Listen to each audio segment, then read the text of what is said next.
Welcome, everybody, to our 7 p.m. segment of Fruitbowl News. I am today's host, senior reporter Lucille Rue, and I am here today with today's team, which includes Dr. Rebecca Sherman and Dr. Elizabeth Darcy. Good evening. I'm Dr. Rebecca Sherman. Good evening, everyone. I'm Dr. Darcy.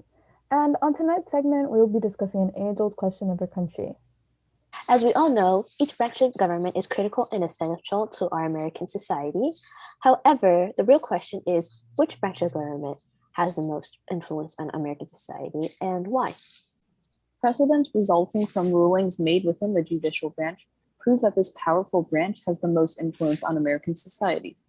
Rulings made by the courts, especially the Supreme Court, have heavy influence on the media and politics, even after years of whatever case occurred. So I believe that the judicial branch has had the most influence on society. Whether it was 3 decades ago or 3 weeks ago, history and the present day prove that the judicial branch has the most influence on our society. But what exactly is the judicial branch and what does it do? We'll be back after this ad.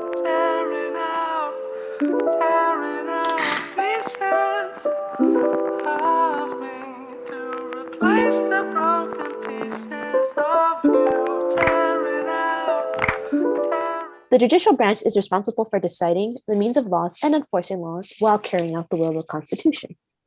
Crimes that break the law fall into 2 categories, criminal and civil law. Criminal laws deal with misdemeanors or small crimes, such as resisting arrest, but felonies include serious crimes like murder or burglary. Civil law, on the other hand, deals with violation of contracts, torts, or harm of a separate party and violation of land. The judicial branch doesn't just deal with misdemeanors and parking tickets. The judicial branch can deal with cases that appeal all the way to the Supreme Court, the highest court in the nation. America has had their fair shares of Supreme Court cases that heavily influence our society. On May 25th of 2020, a Minneapolis police officer, Derek Chauvin, unlawfully murdered an unarmed Black man, George Floyd. During a rather unprofessional confrontation, Chauvin handcuffed Floyd's hands behind his back and placed Floyd down on the sidewalk, where he kneeled on his neck for approximately 8 minutes. After Floyd's several pleas that he couldn't breathe, George died in police custody. The news of Floyd's passing shook the very ground we walked on as thousands took their voices to the streets to march. After months of civil unrest across every nook and cranny of the nation, the case entered the courtroom as Chauvin fought for his innocence against 3 charges.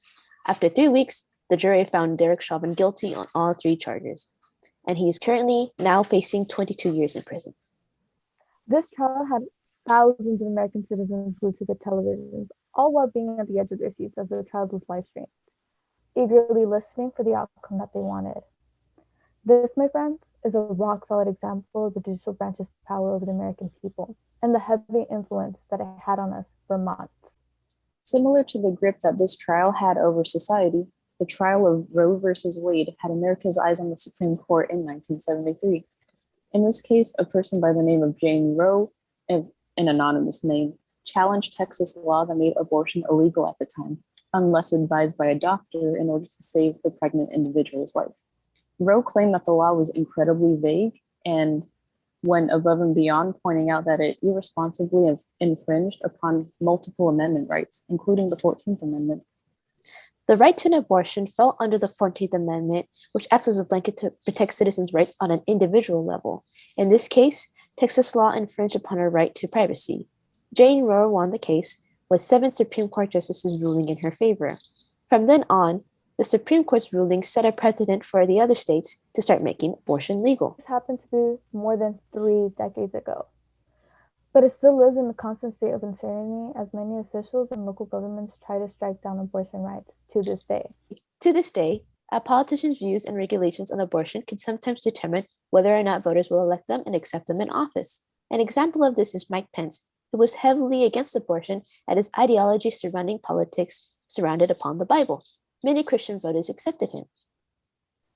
This is yet another scenario that proves how the judicial branch has influenced states and politician regulations on not only abortion, but police brutality. Well, folks, we hope you took away a thing or two about the judicial branch and its influence on our society. And once again, I'm Dr. Sherman. I'm Dr. Darcy.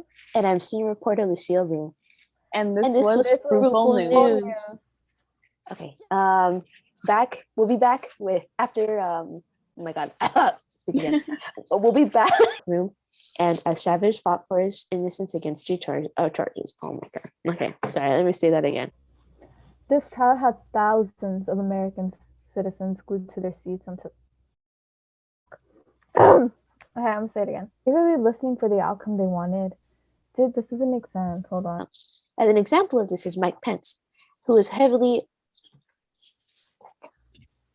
This is yet another case from the judicial branch that had influence. And what? Well, folks, we hope you took a thing or wait. Oh, wait, huh? Bad. That's okay.